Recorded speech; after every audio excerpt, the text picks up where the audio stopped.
تاب کے درگے تیرگی میں روی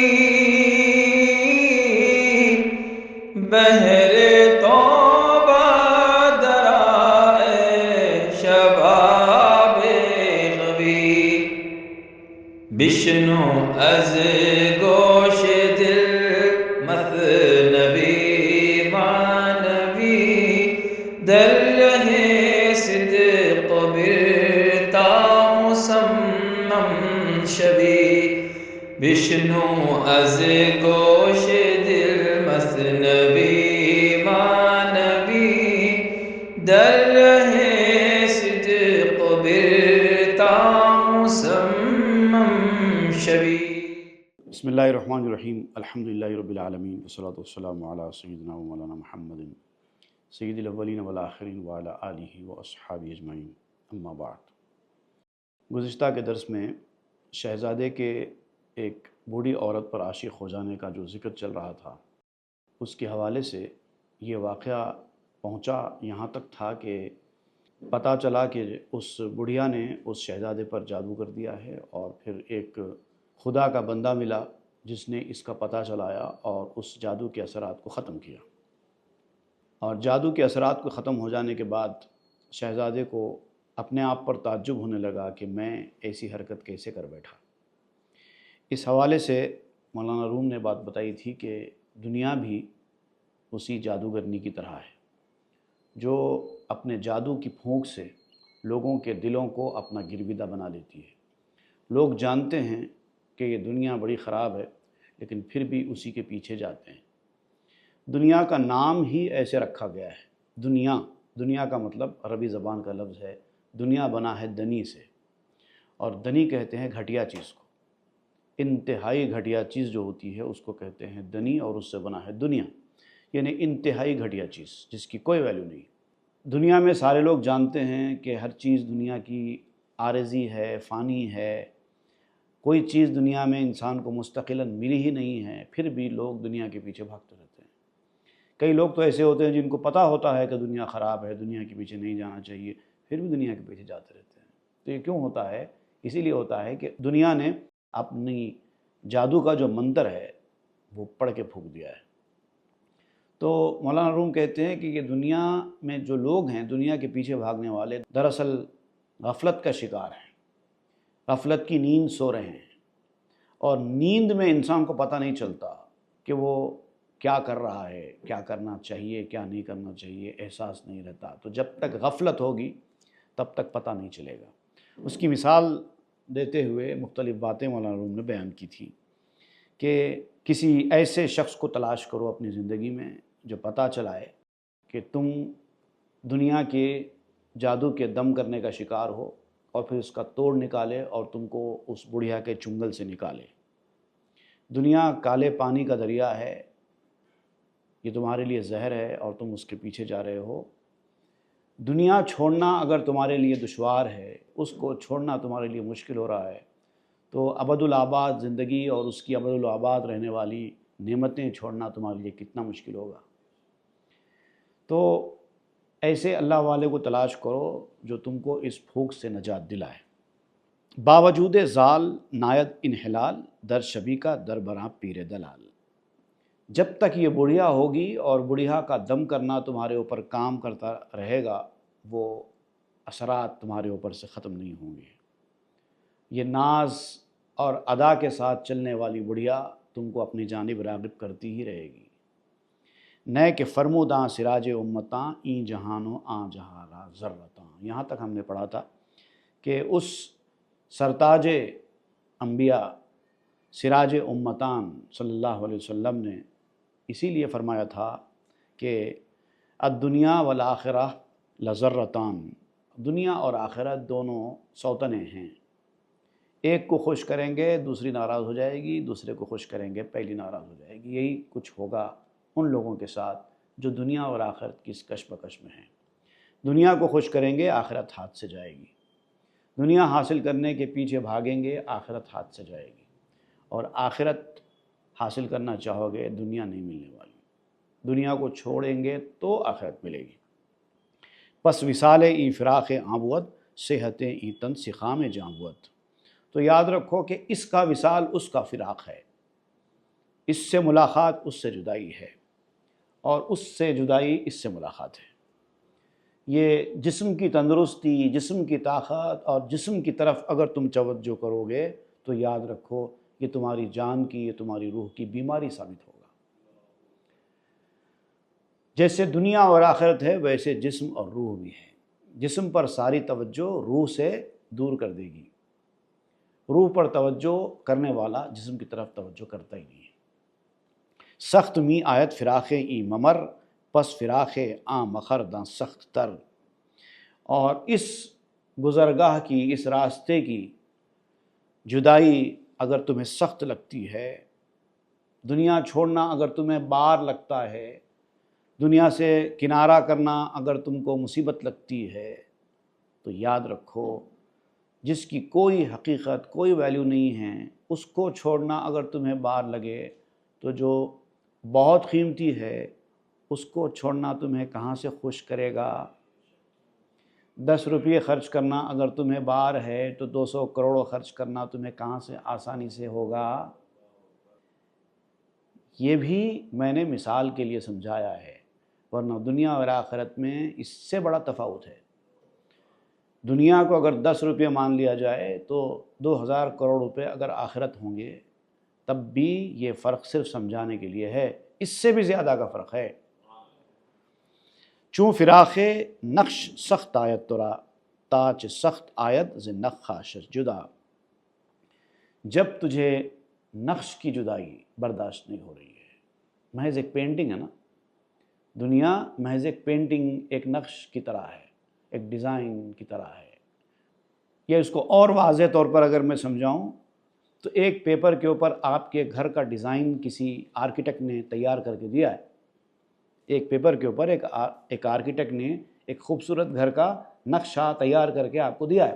اگر وہ نقشہ آپ کے لیے اتنا اہم ہے کہ اس سے جدائی آپ کو برداشت نہیں ہو رہی ہے، تو ذرا سوچئے جب وہ گھر بن کے تیار ہو جائے گا تو وہ گھر کی جدائی کہاں سے برداشت ہوگی؟ تو دنیا محض ایک نقشہ ہے جو پیپر پہ اتارا گیا ہے۔ جیسے کہ مرزا غالب نے کہا تھا، نقش فریادی ہے کس کی شوخی تحریر کا، کاغذی ہے پیرہن ہر پیکر تصویر کا۔ دنیا میں جو کچھ ہے، جو پیکر تصویر ہے، اس کا پیرہن، اس کا لباس، اس کی اصلیت صرف کاغذ کی ہے۔ کاغذ کے پھول جیسے کوئی اہمیت نہیں رکھتے، ویسے ہی دنیا کا معاملہ ہے۔ یہ اصلی پھول نہیں ہے، کاغذ کے پھول ہے، دور سے دکھائی دیتے ہیں صرف پھول جیسے، اصلی پھول نہیں ہے۔ تو یہ سب کاغذی پیرہن ہے دنیا کا، اور وہ اصلی دنیا ہے۔ تو کاغذی دنیا اگر آپ کو اتنی پیاری ہے کہ آپ اس کو اپنے سے دور کرنا پسند نہیں کرتے، تو اس دنیا کو دور کرنا کیسے پسند کریں گے؟ تو کہتے ہیں کہ اگر نقش اگر آپ کو اتنا پیارا ہے تو نقش اتارنے والا کتنا پیارا ہونا چاہیے۔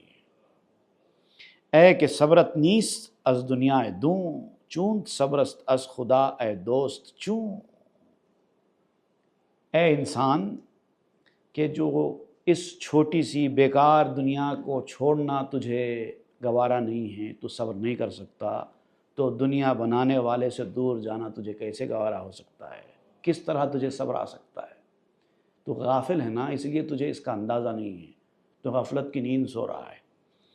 چونکہ صبرت نیست زی آب سیاہ، چون صبوری داری از چشمہ الہ۔ یہ جو پانی تو پی رہا ہے یہ کالا اور کڑوا پانی ہے، اس کالے اور کڑوے پانی سے تجھے صبر نہیں آ رہا ہے تو خدائی چشمے سے صبر کیسے آئے گا؟ خدائی چشمے کا پانی تو نے ابھی چکھا بھی نہیں ہے، اسی لیے یہی پانی تجھے اچھا لگ رہا ہے، لیکن جب وہ ایک بار تو وہ پانی چکھ لے گا اس کے بعد اس پانی کی طرف توجہ بھی نہیں کرے گا۔ چونکہ بے ای شرب کم داری سکون، چون ز ابراری جدا وز یشربون۔ اس پانی کو بغیر پیے تجھے سکون نہیں آتا ہے، تو پھر وہ یشربون والا جو پانی ہے اس سے کیسے صبر آئے گا؟ اللہ تعالیٰ نے جس کا ذکر کیا ہے قرآن مجید میں، ان الابرار یشربون من کأس کان مزاجها کافورا عینا یشرب بها عباد اللہ یفجرونها تفجیرا۔ بے شک اللہ کے نیک بندے ایک ایسے جام سے پئیں گے جس کا مزاج کافور کا ہوگا، کیمفر اس کا مزاج ہوگا۔ مفسرین نے کہا ہے کہ یہ کافور دراصل جنت میں ایک نہر کا نام ہے، کافور جنت میں ایک نہر کا نام ہے۔ اور ایک مقام پر اسی سورے میں کانا مزاجھا زنجبیلا بھی کہا گیا ہے، اس کا مزاج زنجبیل کی طرح ہوگا، ادرک کی طرح ہوگا۔ تو یہ زنجبیل بھی ایک نہر ہے جنت میں، لیکن یہ کافر ہو کہ زنجبیل ہو، ویسے یہ اشارے کے طور پر بھی ہے کہ یہ دونوں ایسی چیزیں ہیں انسان کو ان کی قدر نہیں ہے، بڑے فائدے کی چیزیں ہیں، ویریس ہیلتھ بینیفٹس رکھتے ہیں، ایک کیمفر اور جنجر دونوں بھی۔ اس کا بہت زیادہ میڈیسن میں، آیوروید اور یونانی میں استعمال ہوتا ہے۔ تب آپ سوچئے کہ جو چیز جنت کی ہے وہ یقیناً فائدہ مند تو ہوگی۔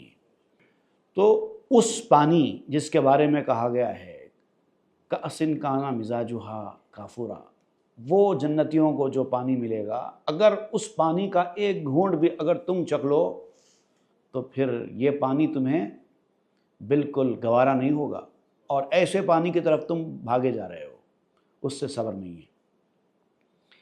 گر ببینی یک نفس حسن ودود اندر آتش افغنی جانو وجود۔ تمہیں خدا کے حسن کا، اس کے حسن کے دیدار سے ملنے والی لذت کا ذرا برابر بھی اندازہ نہیں ہے۔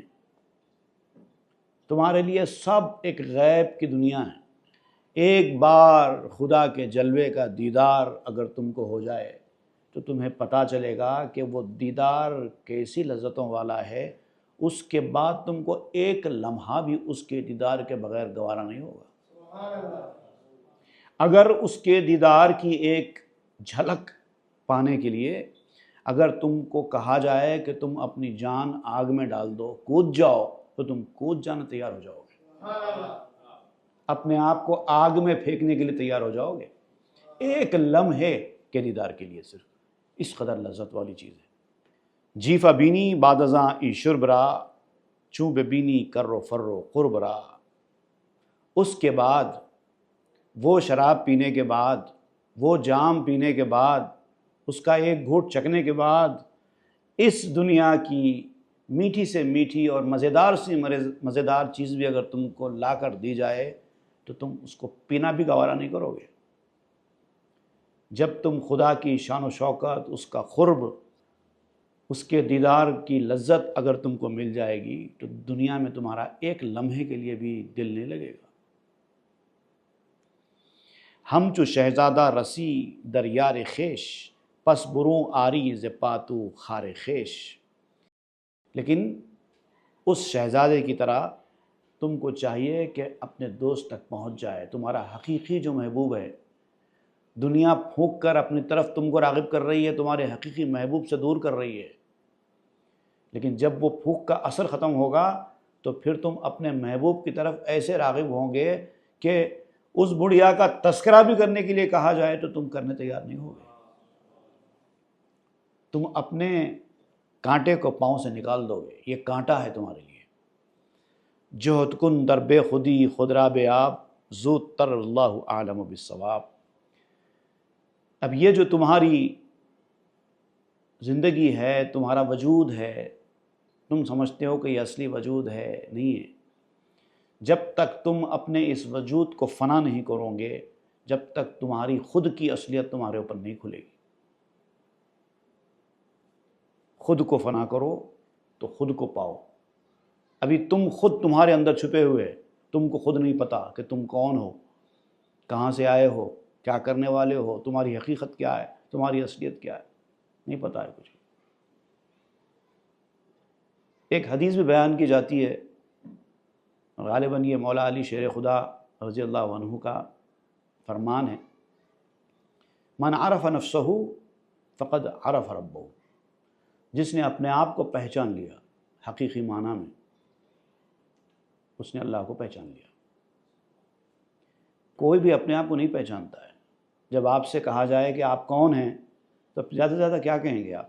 میرا نام فلاں ہے، میں فلاں کا بیٹا ہوں، فلاں کے گھر میں رہتا ہوں، فلاں محلے میں رہتا ہوں، فلاں شہر کا رہنے والا ہوں، فلاں ملک کا باشی ہوں، فلاں فلاں میرے رشتہ دار ہیں، میری آنکھ ایسی ہے، میری ناک ایسی ہے، میری ہائٹ ایسی ہے۔ یہ آپ کی پہچان نہیں ہے، یہ تو آپ کے جسم کی پہچان ہے۔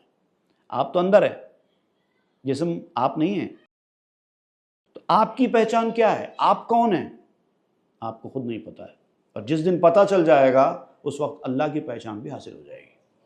ہر زمانے ہی مشو با خیش جفت، ہر زمان چون خر دراب و گل میفت۔ یہ جو تم خودی میں مبتلا ہو، میں کرتے رہتے ہو ہر معاملے میں میرا گھر، میری بیوی، میرے بچے، میرا کاروبار، میرا پیسہ، میرا میرا میرا میرا، جب تک یہ تمہارا میرا میرا چلتا رہے گا تم اس درجے کو کبھی نہیں پا سکتے کہ جو فنائیت کا درجہ ہے۔ ہر وقت خودی میں مبتلا رہنا یہ انسان کے لیے زیب نہیں دیتا، یہ گدھے کا کام ہے۔ اس قصور چشم باشد آئسار کے نہ بینت شیب بالا کور وار۔ یہ جو غلطی ہوتی ہے اپنے آپ کو نہ پہچان کر اپنے آپ کو پہچاننے کا دعویٰ کرنے کی، یہ آنکھ کی غلطی ہے، ظاہری آنکھ کی۔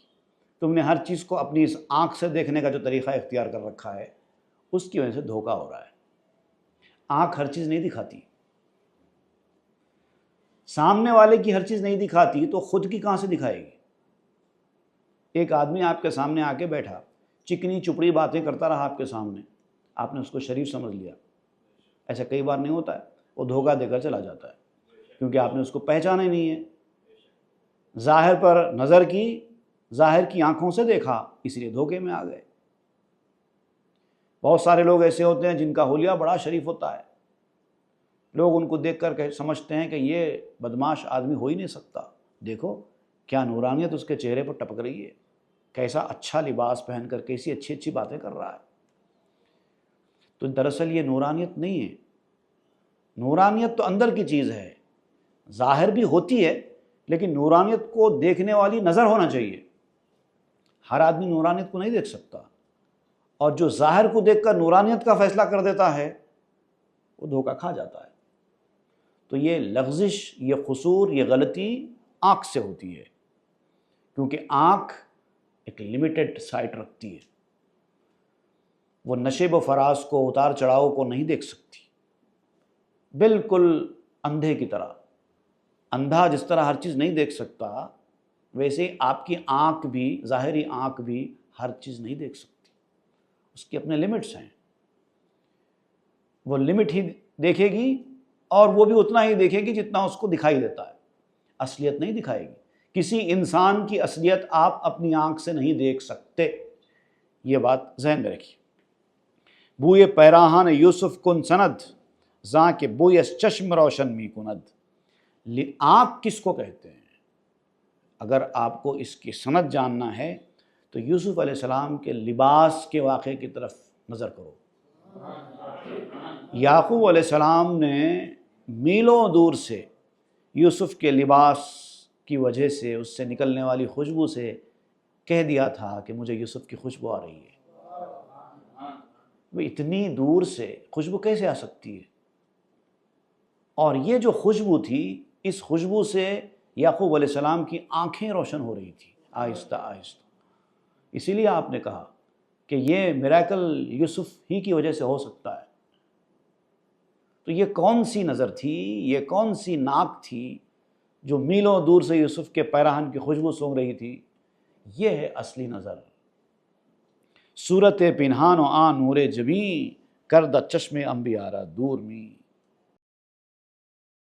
چھپی ہوئی صورت انبیاء کی اصلی صورت، وہ اصلی صورت تو ظاہر پہ دکھائی نہیں دیتی، وہ اندر ہوتی ہے، لیکن اس کے اثرات پیشانی کے اوپر ظاہر ہوتے ہیں، اور اس پیشانی پر پڑنے والے اثرات سے انبیاء کرام دور کی چیزیں دیکھنے لگتے ہیں جو عام نظر نہیں دیکھ پاتی۔ چونکہ یعقوب علیہ السلام بھی نبی ہیں، اسی لیے آپ نے پیراہن یوسف کا اندازہ لگا لیا.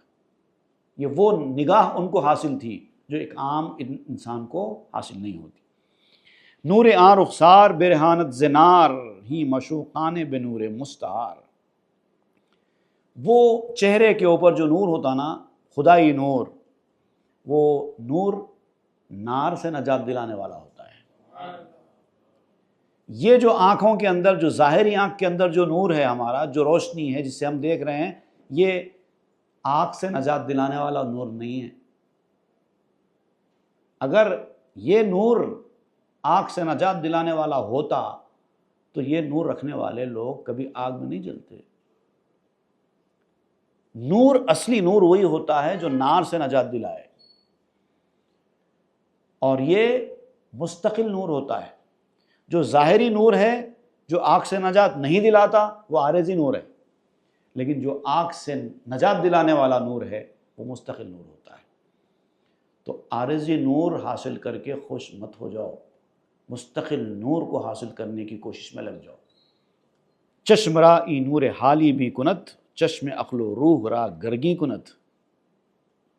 یہ جو نور ہے آنکھوں کو پریزنٹ دکھانے والا بنا دیتا ہے.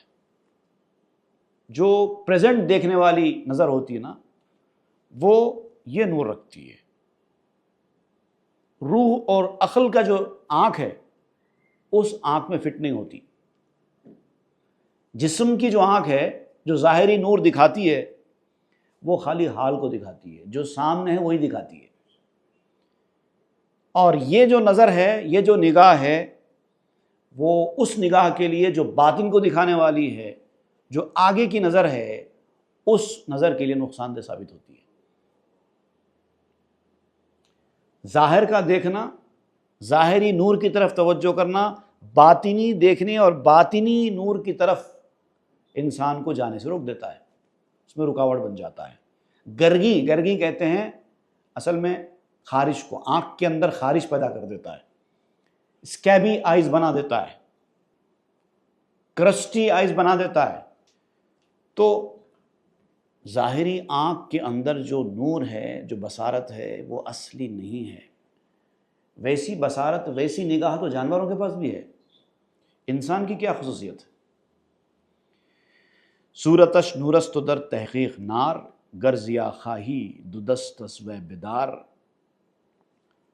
یہ جو ظاہری آنکھ ہے، اس کے اندر جو نور ہے، یہ نور اس کا صرف ظاہر ہے، لیکن حقیقتاً وہ نار ہے. سمجھ رہے ہیں آپ؟ ظاہری جو نور ہوتا ہے آنکھوں کے اندر، جو جسم کی آنکھ سے انسان دیکھتا ہے ظاہر کی چیزوں کو، وہ اصل میں نور نہیں ہے، وہ اصل میں نار ہے. اور حقیقی نور چاہیے تو اس نار کی طرف، اس نور سے توجہ ہٹا لو. یہ مت سمجھو کہ یہ آنکھوں سے دکھائی دینے والی چیز اصلی ہماری بینائی ہے، نہیں ہے. اس کو چھوڑو. تو جب تک یہ چھوڑیں گے نہیں، وہ حاصل ہوگا نہیں. اب اس کا مطلب یہ نہیں ہے کہ آپ اندھے ہو جائیں، ایسا نہیں. اندھے ہوں گے تو پھر دنیاوی ضرورتیں کہاں سے پوری ہوں گی؟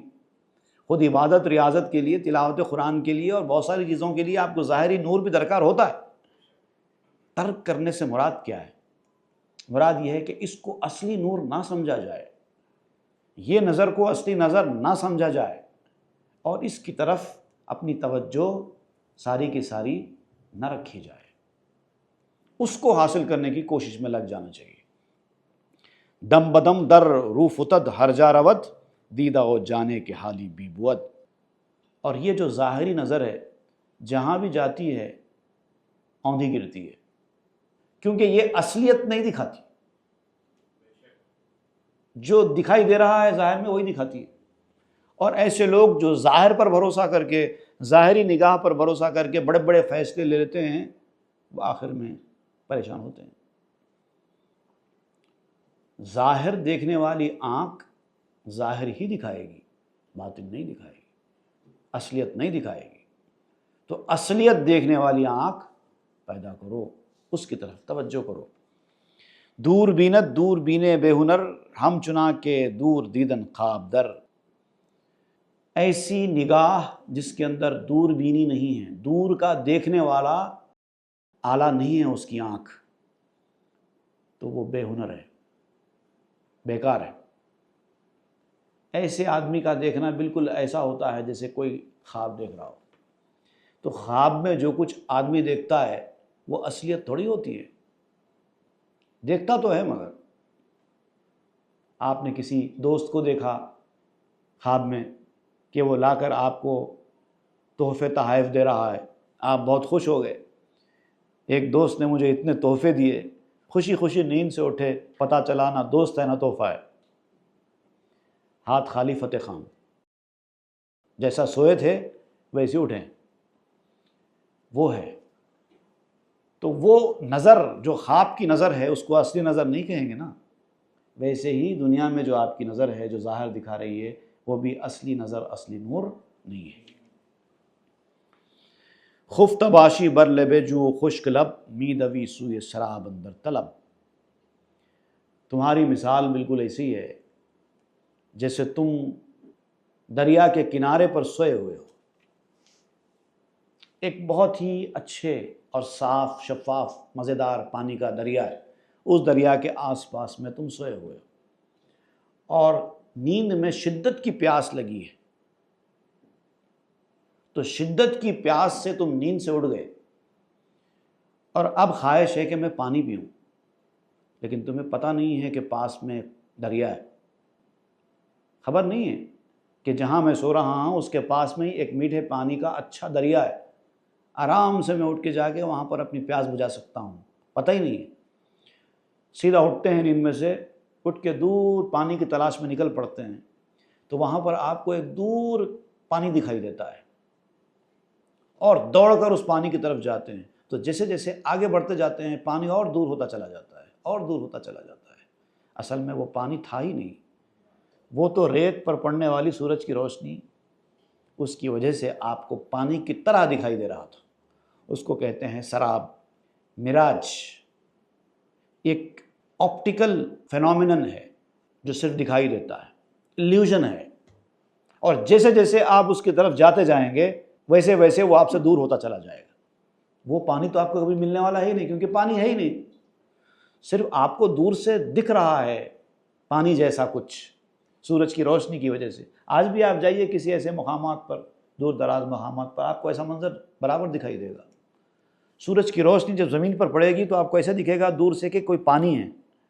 لیکن جیسے آپ قریب جاتے ہیں تو کوئی پانی نہیں ہوتا ہے۔ تو اب یہاں پر کیا ہو رہا ہے، پانی آپ کے بغل میں ہے اور آپ اس سراب کی تلاش میں، اس مراج کی تلاش میں، اس ایلیوژن میں پھنس کر اس کے پیچھے پیچھے جا رہے ہیں، اور جیسے جیسے آپ اس کی طرف دوڑتے جا رہے ہیں یہ جو میٹھے پانی کا دریا ہے اس سے دور ہوتے چلے جا رہے ہیں۔ دور می بینی سراب و می دوی، عاشقیں آ بینش خود می شوی۔ تم سراب کو دیکھتے ہو اور اس کے پیچھے پیچھے دوڑتے چلے جاتے ہو اور سمجھتے ہو کہ میں بڑا اچھا کام کر رہا ہوں، میں جتنی تیزی سے دوڑوں گا اتنی جلدی پانی تک پہنچ جاؤں گا، یہ سمجھتے نا۔ تم کتنی بھی تیزی سے دوڑو پانی تک نہیں پہنچو گے، کیونکہ جس طرف تم دوڑ رہے ہو وہاں اصل میں تو پانی ہے ہی نہیں، یہ ایلیوژن ہے صرف۔ میزنی در خواب با یاراں تو لاف، کے منم بینا دلو پرد شگاف۔ اب خواب میں دیکھ کر ایسی چیزیں، اچھی اچھی چیزیں اگر تم دوستوں کے سامنے بیٹھ کر شیخی بگھارو تو اس کی کوئی ویلیو ہوگی؟ میں روشن ضمیر ہوں، میں پردہ چاک کرنے والا ہوں، مجھے ایسا دکھا دیا گیا ہے، مجھے ویسا دکھا دیا گیا ہے، خواب ہے صرف۔ جب نیند سے بیدار ہو جاؤ گے کچھ نہیں رہے گا۔ نک بدانسو آپ دیدم ہی شتاب، تاروی ماں جاؤ آں باشد سراب۔ اب دوستوں سے کہتے ہیں آپ دیکھو دیکھو وہاں پر پانی دکھائی دے رہا ہے، جلدی کرو ہم فوری پانی کی جانب جائیں گے، جلدی جاتے ہیں، دوڑتے ہوئے جاتے ہیں تاکہ پانی حاصل کریں، پیاس بڑھتی جا رہی ہے، لیکن جیسے جیسے قریب جاتے جا رہے ہیں پتہ چلے گا کچھ بھی نہیں ہے، کچھ بھی نہیں ہے، کچھ بھی نہیں، کچھ بھی نہیں۔ ہر قدم زی آپ تازی دور تر، دو دواں سوئے سراب باغرر۔ اور ایک ایک قدم جیسا جیسا تم اس سراب کی طرف اپنے بڑھاتے جاؤ گے ویسے ویسے جو اصلی پانی ہے تمہارے پاس جو تھا اس سے تم دور ہوتے چلے جاؤ گے۔ دھوکہ تمہیں اپنی جانب کھینچ کر بلا رہا ہے، دنیا کا دھوکہ تمہیں اپنی جانب کھینچ کر بلاتا جا رہا ہے اور تم اس کے پیچھے دوڑتے چلے جا رہے ہو، اور جتنا زیادہ تم دوڑتے جاؤ گے اتنا جو اصلی پانی ہے آخرت کا میٹھا، اس سے تم دور ہوتے چلے جاؤ گے۔ این آ عظمت حجاب آ شدہ کہ بتو پیوست است آمدہ، تمہارا جو ارادہ تھا پختہ کہ میں پانی حاصل کر کے ہی رہوں گا، اور جو ساری محنت تھی تمہاری پانی حاصل کرنے کے لیے، اتنا دوڑ رہے تھے، دوڑ کے محنت کر رہے تھے، پسینہ بہا رہے تھے، وہ سب نہ صرف یہ کہ ضائع ہوتی گئی بلکہ اصلی پانی سے تم کو اور دور کرتی گئی۔ وہ تو تمہارے پاس میں تھا، جس پانی کی تلاش تم کو تھی وہ تو تمہارے پاس میں تھا، لیکن تم نے معلومات حاصل کرنے کی کوشش نہیں کی، اس وجہ سے اس دھوکے کا شکار ہو گئے۔ اگر تم کو نیند سے بیدار ہوتے ہی اگر معلوم ہو گیا ہوتا کہ میٹھے پانی کا دریا تو پاس میں ہی ہے تو تم اس شراب کے پیچھے جاتے؟ بس کسا عزم بجائے می کند از مقام کا غرض در وی بود، بہت سے لوگ ایسے ہیں دنیا میں جن کو ان کا خود کا ارادہ، ان کی خود کی محنت دوسری طرف لے کے جاتی ہے، مقصد کچھ اور ہے، جا کہیں اور رہے ہیں، محنت بھی کر رہے ہیں، کوشش بھی کر رہے ہیں، وقت بھی خرچ کر رہے ہیں، پیسہ بھی خرچ کر رہے ہیں، سب کر رہے ہیں اپنے مقصد کو حاصل کرنے کے لیے، لیکن سب کرتے ہوئے اپنے اصلی مقصد سے دور چلے جا رہے ہیں، اور صرف اس لیے ہو رہا ہے کیونکہ ان کو بتانے والا کوئی نہیں ہے کہ پانی تمہارے بغل میں ہے۔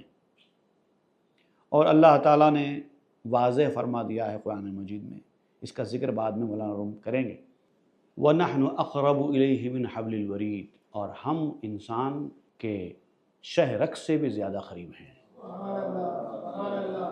دور نہیں ہیں، بہت قریب ہیں۔ تمہاری اپنی شہ رگ بھی جہاں تمہاری جان ہوتی ہے اس کے پاس میں ہے، تمہیں دور جانے کی ضرورت ہی نہیں ہے۔ میرا ایک شعر ہے اس حوالے سے، یہ کہہ کے بیابانوں سے لوٹ آیا قلندر بیابانوں میں گھومنے کے لیے گیا تھا تلاش کے تحت، لیکن واپس آ گیا۔ یہ کہہ کے بیابانوں سے لوٹ آیا قلندر، ڈھونڈا جسے ہر سمت وہ نکلا میرے اندر، لیکن کوئی بتانے والا نہیں ملا، اور تم غفلت کی نیند سو گئے۔ اگر سونا ہی ہے تو سو، لیکن کہاں سونا، تاکہ ایسی غفلت طاری نہ ہونے پائے۔ وہ جگہ مولانا روم بتا رہے ہیں، سونا ہے تو کہاں سو، وہ انشاءاللہ ہم آئندہ کے درس میں پڑھیں گے۔ صلی اللہ تعالیٰ علیہ خیر سیدنا محمد وآلہ وصحبہ اجمعین، والحمد للہ۔ تاب کے درگے تیرگی میں روی، بہر توبہ درائے شباب غوی، بشنو از گوش دل مثنوی معنوی، در رہے صدق برتا مسمم شوی، بشنو از گوش دل مثنوی